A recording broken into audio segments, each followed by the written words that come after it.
It's Friday, it's 12:15 and this is Politics UK.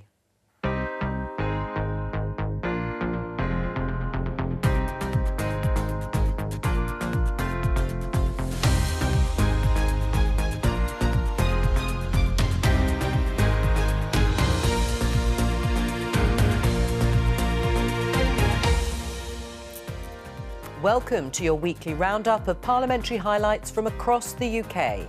I'll be joined by colleagues in Edinburgh and Belfast and here in Westminster by our parliamentary correspondent Alicia McCarthy.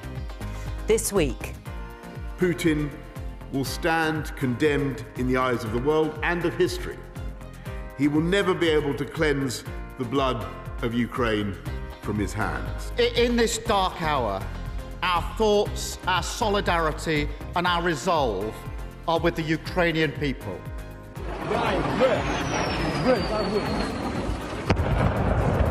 As Russia invades Ukraine, a former Prime Minister says freedom around the world is under threat. The battle in which we must now engage is nothing more nor less than the defence of democracy itself. Yeah. And does Russia have too much power in Britain? The influence of Russian money and disinformation must be extricated from public and political life in the UK, including here in Scotland. In England, Boris Johnson scraps COVID restrictions and free tests. We can now deal with it in a very different way, moving from government restrictions to personal responsibility. Saying everyone should take personal responsibility while at the very same time taking away the very means that would allow them to take that personal responsibility is utterly perverse.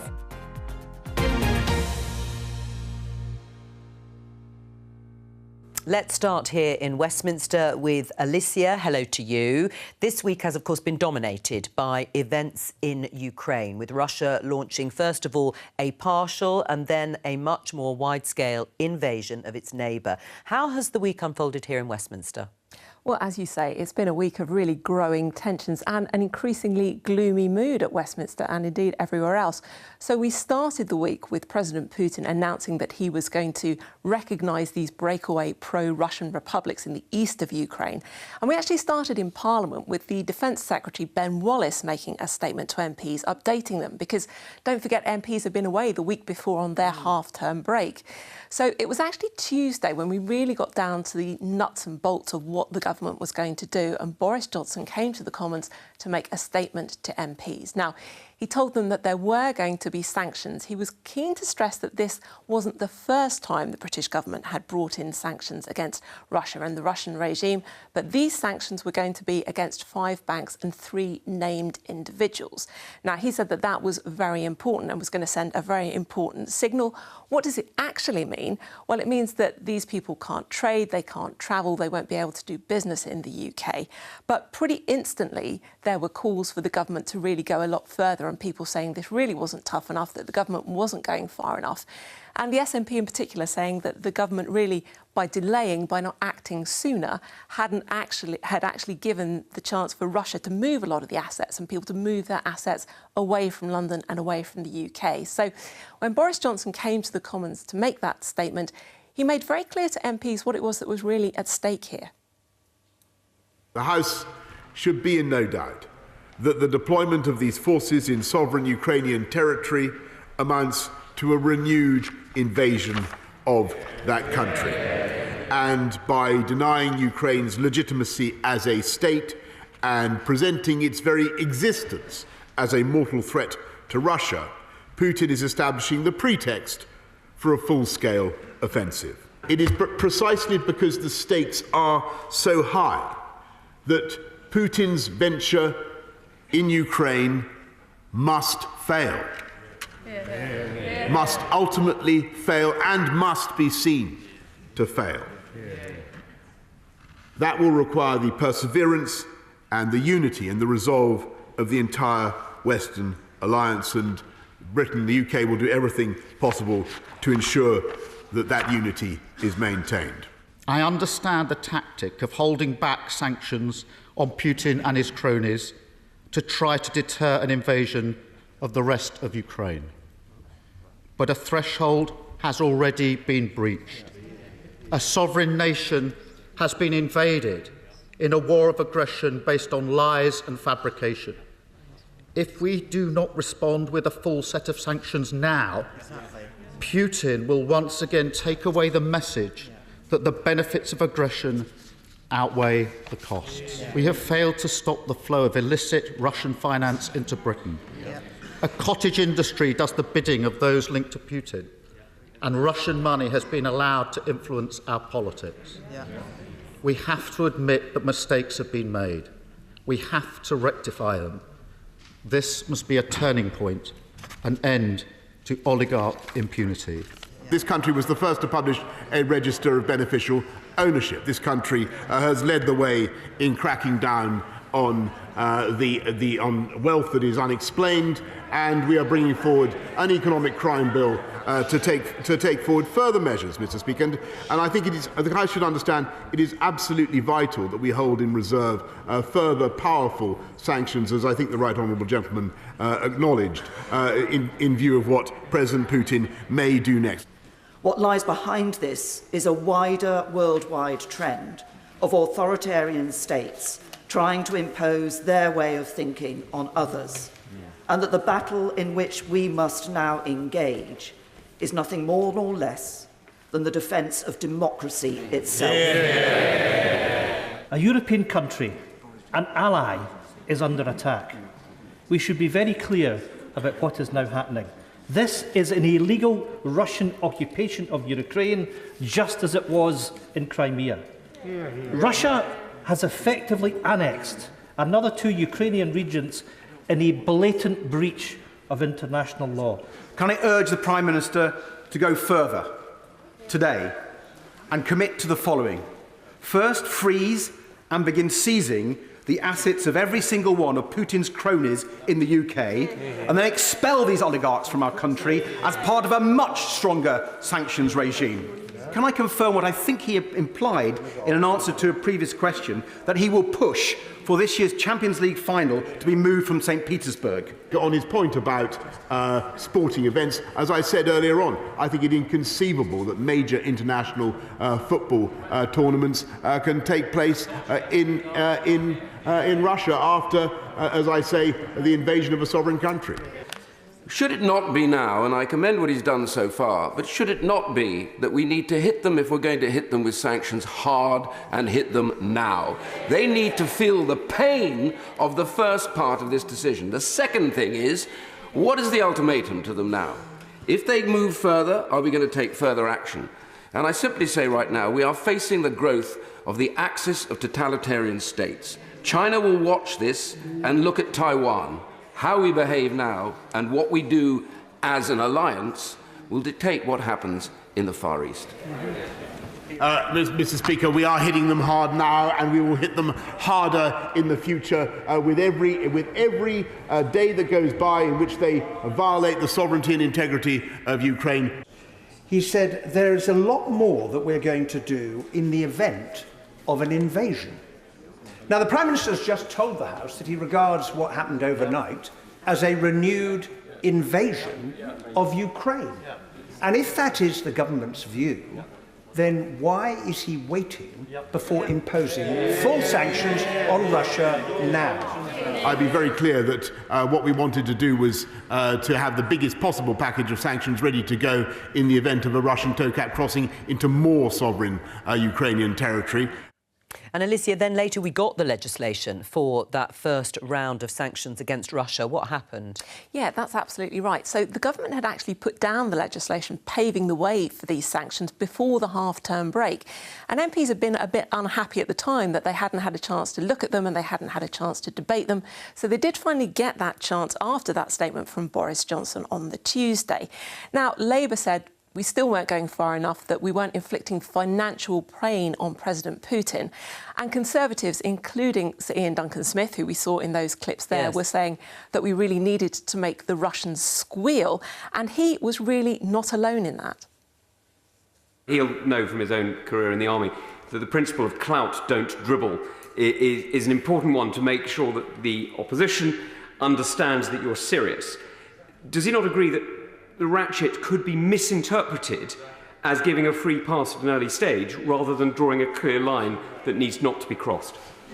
The pace at which we, in conjunction with our international partners, ratchet up our sanctions response is very much to not just send a message, although sending a message is important, but to actually ensure these sanctions are meaningfully felt by the Russian leadership and those people around Vladimir Putin funding him and propping him up. I think many of us feel that the package of sanctions announced today is comparatively modest. Is it that the further steps that are undoubtedly being planned by him and colleagues within government will only come forward should there be an additional ratchet in the level of aggression shown towards Ukraine? We intend to escalate these sanctions, to ratchet up these sanctions in response to what has already happened in order to deter further aggression. And unsurprisingly, Alicia, this issue dominated Prime Minister's questions on Wednesday. Yeah, that's absolutely right. I mean, MPs haven't called for direct military action, but what they have called for is more military help for Ukraine, and the Prime Minister did announce that there would be more help going there. But there was one interesting pivot. There was a lot of conversation, a lot of talk at Prime Minister's questions about Russian money in the UK, where it came from and where it was going. And so we had Sir Keir Starmer saying we shouldn't be the home to Russian loot, as he put it. And we had Ian Blackford, the SNP Westminster leader, saying that there was this sewer of dirty Russian money, and he called on Boris Johnson and the Conservatives to give back any donations that they'd received from any Russian donors. And Boris Johnson hit back at that quite hard and said, no, we don't break the law. We only take money from people who are registered to vote in the UK. On Thursday, we woke up to the news that Russia was carrying out a much wider invasion in Ukraine, not just those in the eastern regions that we mentioned. How did politicians here react to that? Well, Boris Johnson came and made a statement, first of all, on television, saying that really it was a statement of solidarity, saying that the UK and the British government would not stand for this and that there was solidarity with the people in the Ukraine. He also promised a package of even more severe sanctions in concert with our allies in the EU and in the US. Now, obviously, when that came to the House of Commons, MPs wanted to know, OK, what exactly are we going to do? How much tougher are we going to be? What more can we do to really make Russia feel the pain here? So there was plenty for MPs to get their teeth into when Boris Johnson came to the Commons to make that statement to them. Earlier today, President Putin delivered another televised address and offered the absurd pretext that he sought the demilitarization and denazification of Ukraine. In fact, he is hurling the might of his military machine against a free and peaceful neighbour in breach of his own explicit pledge and every principle of civilized behaviour between states, spurning the best efforts of this country and our allies to avoid bloodshed. For this, Putin will stand condemned in the eyes of the world and of history. He will never be able to cleanse the blood of Ukraine from his hands. Now we see him for what he is, a blood-stained aggressor who believes in imperial conquest. Today, the UK is announcing the largest and most severe package of economic sanctions that Russia has ever seen. We will continue on a remorseless mission to squeeze Russia from the global economy piece by piece, day by day and week by week. And we will, of course, use Britain's position in every international forum to condemn the onslaught against Ukraine. In this dark hour, our thoughts, our solidarity and our resolve are with the Ukrainian people.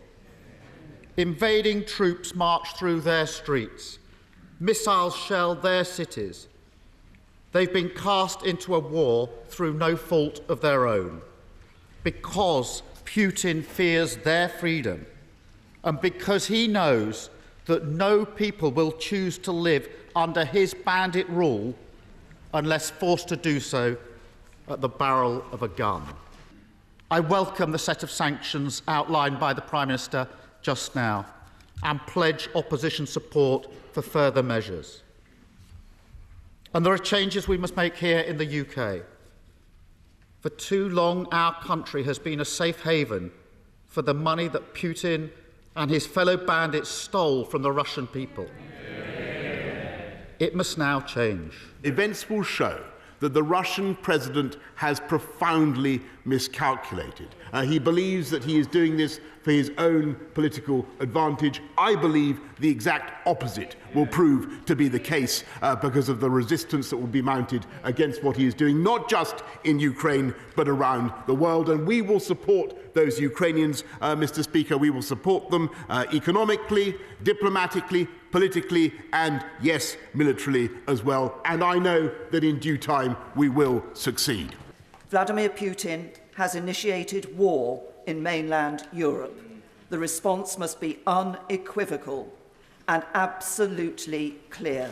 So will my right honourable friend confirm that the government is putting in place every possible economic sanction so that Russia feels absolutely the cold wind of isolation and the Russian people understand that Vladimir Putin has brought their state to a pariah state? Prime Minister. I thank my right honourable friend, and she's absolutely right about what the government is setting out to do, and I do indeed believe that that will be the result for Putin and his cronies. President Putin, and President Putin alone, bears responsibility for these horrific acts. And it is he and his Kremlin cabal who must pay a massive price for their actions. It is important to say to the Russian people that we know that Putin is not acting in their name. He is a dictator. He is an imperialist. He is a tyrant. He is much a threat to his own people as he is to all of us. The West cannot be complacent any longer. So will the government reverse its proposed troop cuts to the British Army and offer far greater military support to our NATO allies in Eastern Europe? And Mr. Speaker, Putin must face the most punitive of sanctions. The world must isolate Russia like the rogue state it is. On his point about supporting Eastern Europeans, we have, as he knows, doubled the size of our commitment to Estonia. We've gone bigger in Poland, another 350 Marines from 4-5 Commando. We're in the skies above Romania. I don't believe there's another country in NATO that is currently doing more to strengthen NATO's eastern defences. I support the Prime Minister's assertion that we will be providing more defensive capabilities for that end. But let me say one thing, Prime Minister and Mr. Speaker. Will you agree, Prime Minister, that we must have an end to this by a negotiated settlement and not by an escalation of military means? Mr. Speaker, I think the whole House, everybody in the world, would want President Putin to have chosen the path of negotiation. He had that moment, and that's why, if you remember, we had that discussion in this House on Tuesday about that perilous moment which we all discussed. He had that opportunity. I'm afraid he's missed it. He's chosen the path of overwhelming violence and destruction. And I'm afraid that puts us on a very, very different course, and we have to accept that reality. Let's talk about another important announcement briefly, Alicia, which was also from the Prime Minister at the start of the week, and this was about coronavirus. What did he say? That's right. This really was quite a big change. So this was the end of a lot of the coronavirus restrictions and the legal requirement to do things like self-isolate. It also meant the end of contact tracing and the end of free tests from April. Now, this went down really well with some of his backbenchers who've been calling on Boris Johnson to do this kind of thing for several weeks now. So people like Mark Harper and David Davis, who you'll remember not that long ago was calling on Boris Johnson to actually quit the job. But there were people who were concerned about it, particularly those who thought that testing should be more available or should be freely available to people who are really vulnerable, or maybe just to the over 50s and not just to those who are extremely vulnerable. So again, plenty to talk about. Boris Johnson saying that this isn't over, this isn't the end of coronavirus. There could still be another variant, but really from here on in, it's a question of personal responsibility. This virus has not gone away. But because of the efforts we've made as a country over the past 2 years, we can now deal with it in a very different way, moving from government restrictions to personal responsibility, so we protect ourselves without losing our liberties, and maintaining our contingent capabilities so we can respond rapidly to any new variant. We should be proud that the UK has established the biggest testing programme per person of any large country in the world. This came at vast cost. The test, trace and isolation budget in 2020-2021 exceeded the entire budget of the Home Office. It cost a further £15.7 billion in this financial year and £2 billion in January alone at the height of the Omicron wave. We must now scale this back. Huge efforts have been made over the last 2 years, and we would not be where we are today without the heroism of our NHS and key workers, those who pioneered and rolled out the vaccines, and the sacrifices that people made every day to follow the rules and protect our public health. We must honour the collective sacrifices of the British people and do everything possible to prevent a return to the loss and lockdowns we've seen over the last 2 years. I know the British people will continue to act responsibly, and they will do the right thing, testing and then isolating if positive. What I can't understand is why the Prime Minister is taking away the tools that will help them to do that. Free tests can't continue forever, but if you're 2-1 up with 10 minutes to go, you don't sub off one of your best defenders. Mr. Speaker, I really thought this was going to be the moment when he would end his run of making the wrong call on every single one of the big decisions. But, Mr. Speaker, time and time again, he's had the chance to back the government on the big decisions, and I'm afraid that he's got it wrong. And just to turn to some of the points that he's made, the evidence for what we're doing today is amply there in the scientific evidence, in the figures for the rates of infections that I've outlined today, and in all the data that is freely available to members of the House. The illogical reality of UK finance means that these decisions, made for England by a failing Prime Minister, affect the money the devolved nations have to provide testing.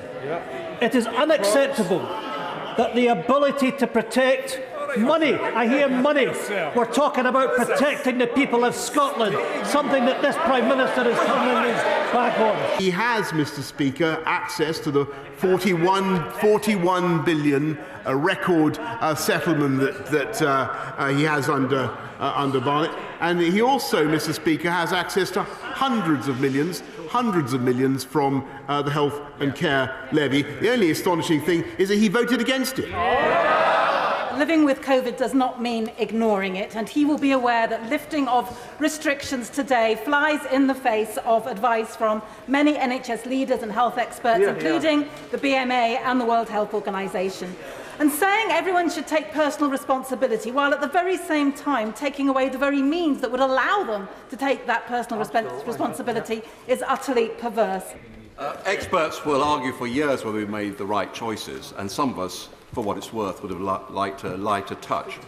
But one thing is certain, and we know this from independent testimony which has emerged from a former advisor of the Prime Minister, that but for his freedom-loving instincts and libertarian instincts, these lockdowns would have been much longer and much worse, with incalculable consequences for the young and people's mental health. So can we rely on the Prime Minister in the future to rule out any more lockdowns in the coming decade while he remains Prime Minister? What you can certainly rely on, Mr. Speaker, is that this government will take the tough decisions to protect the British people, and we will have a vaccine and science-led approach to dealing with this pandemic. MPs responding there to the announcement by Boris Johnson on easing all coronavirus restrictions, certainly the legal requirement for them. Alicia, we will come back to you later on in the programme. It's time to go to the Scottish Parliament, talk to our correspondent there, Andrew Kerr. Andrew, at First Minister's questions, Nicola Sturgeon and other party leaders wanted to address the situation, unsurprisingly, in Ukraine. What did they say? That's right, Joe. Nicola Sturgeon, the First Minister, called Russia's invasion of Ukraine appalling and horrific. Now, the invasion began a few hours before the main parliamentary event of the week, First Minister's questions. Before the session got underway, the presiding officer allowed each party leader a bit of time to speak in a way to emphasise the importance of democracy and of unity. Here's what they had to say. However, at this first sitting since Russia's full-scale invasion, I wanted to condemn in the strongest possible terms the unprovoked imperialist aggression of Vladimir Putin. There can be no doubt that he must now face the severest of consequences: sanctions on him and his network of oligarchs and agents, their expulsion from countries across the world, sanctions on his banks and their ability to borrow and function, sanctions on his energy and mineral companies, and here in the UK, immediate clean-up of the swirl of dirty Russian money in the City of London. The world must now help and equip Ukraine to defend itself and resist Russian aggression. We must ensure humanitarian aid and assistance, and we must all stand ready to offer refuge and sanctuary where necessary for those who may be displaced. But at its most fundamental, this is a clash between oppression and autocracy on the one hand and freedom and democracy on the other. We must all ensure that freedom and democracy prevail. I always thought and hoped that war on this scale in Europe was something I would only know of through history lessons at school. But sadly, after this morning, it is part of our daily lives once again. I support the UK Government and allies around the world in their condemnation of this Russian war and their united efforts to avert further bloodshed. We can only hope and pray they will succeed, and we stand with the people of Ukraine. In supporting the fight against Russian aggression, we must provide urgent humanitarian assistance to defeat the horrors of war, hunger, destitution and need. The UK must urgently reinforce our NATO allies. The hardest possible sanctions must be taken against all those linked to Putin, and the influence of Russian money and disinformation must be extricated from public and political life in the UK, including here in Scotland. The message from this Parliament must be loud and clear. We stand in solidarity with the people of Ukraine. Peace will prevail. Vladimir Putin will pay a heavy price. Now, the Greens co-convener Patrick Harvie said that no form of sanction should be taken off the table. The Lib Dem leader Alex Cole-Hamilton was also speaking. He was saying that Scotland should be a potential safe harbour for any possible refugees from Ukraine. Now, Joe, the Scottish Parliament, of course, has no say in international matters, but it's interesting to see how these domestic implications maybe do indeed start to mount up. Absolutely. Towards the start of the week, we also got a big announcement from Nicola Sturgeon setting out how the Scottish Government will approach COVID-19 in the future too. What did you make of it? That's right. We had the Prime Minister's plan on Monday, and then Nicola Sturgeon set out what she called her updated strategic framework on Tuesday, and it was a lot more cautious than the Prime Minister's plan. So the vaccine passport scheme will end on Monday, but face coverings will still be required under law, indoors and on public transport until the 21st of March. There will still be a need to self-isolate, unlike in England as well. And as we've been hearing, of course, the testing scheme in England will end on the 1st of April, but the Scottish Government still wants to pursue a full programme of testing here in Scotland after that date. So the First Minister was addressing all these points in her statement on Tuesday, including that testing issue.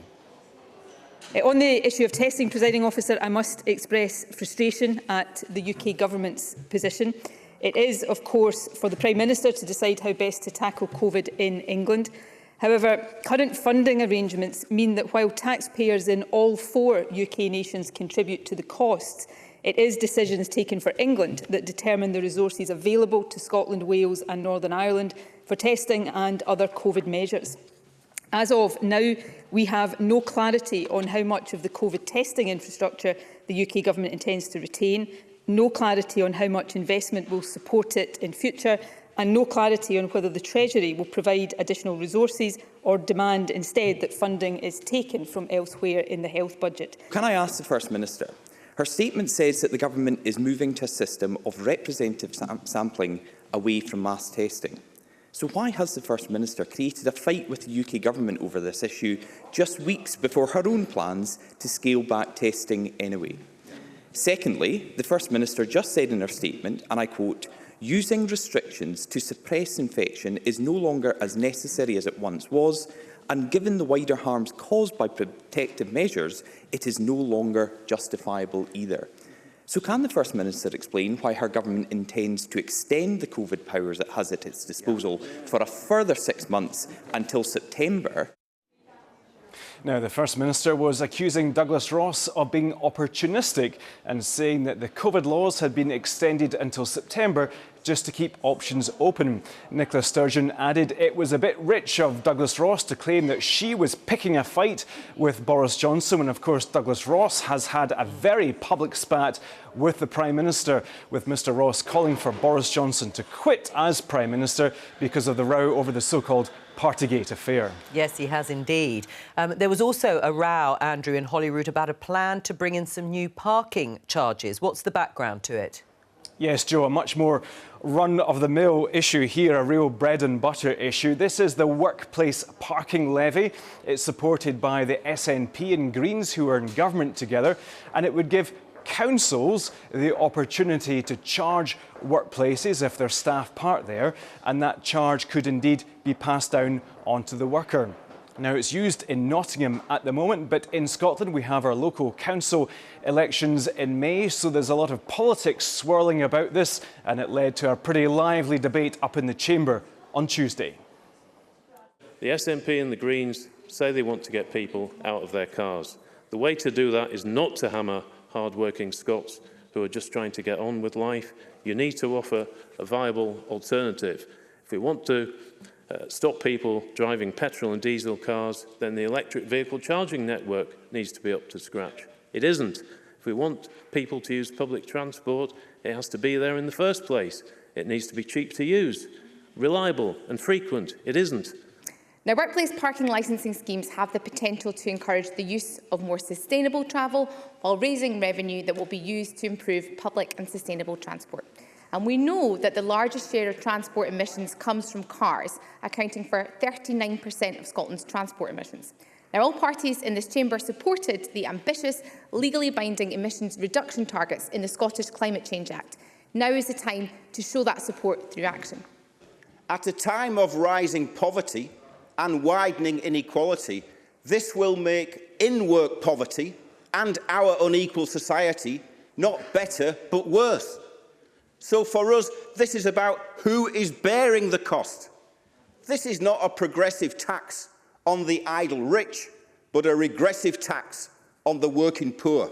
Workplace parking levies raise millions and millions of pounds of investment in the alternatives that get people out of cars. So whether the charges get passed on to specific groups or not, those benefits still exist. You still get a better public transport system, more alternatives for people to leave cars at home. That's what's happened in Nottingham. That's what can happen in Edinburgh and Glasgow. Let's get on with it. So, Joe, I mentioned there was that debate around that with the local council elections coming up. But looking at abroad at international events, of course, important to remember here at Holyrood this week the importance of democracy. Absolutely, those bread and butter issues that you mentioned. Andrew Kerr there at Holyrood, thank you very much. Let's head over to the Northern Ireland Assembly now and talk to our reporter there, Jim Fitzpatrick. Jim, we've talked a lot on this programme about Ukraine. Let's move on to something different with you, which attributes this week following the sudden death of a popular politician. Yes, Joe. Christopher Stalford, a DUP MLA for South Belfast, just 39 years old and a father of 4, died suddenly last weekend. He was Principal Deputy Speaker here at the Assembly, and he was a capable performer in many debates, and as such he'd appeared on this programme a number of times. And perhaps unusually for this place, he was also well liked on a personal level across many parties.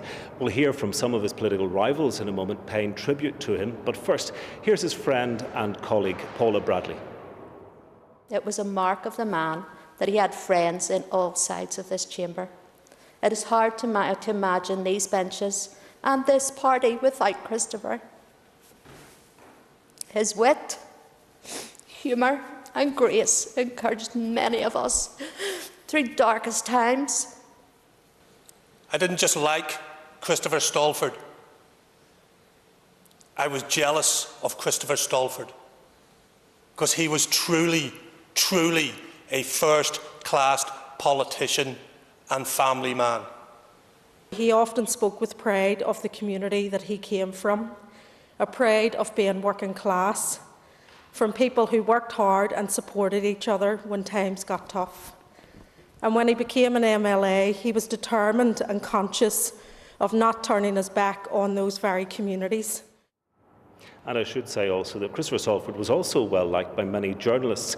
He had been in the party press office before he was an MLA, and just last week he was with me in a studio programme, and as was often the case, we joked and shared a bit of political gossip. He will be missed. Yes, he will be a big loss. Those were very heartfelt tributes there, Jim. An important piece of legislation was passed in Stormont this week, and it's about the protection for victims of stalking. What will it involve? Well, the Protection from Stalking Bill, yes, it passed its final stage.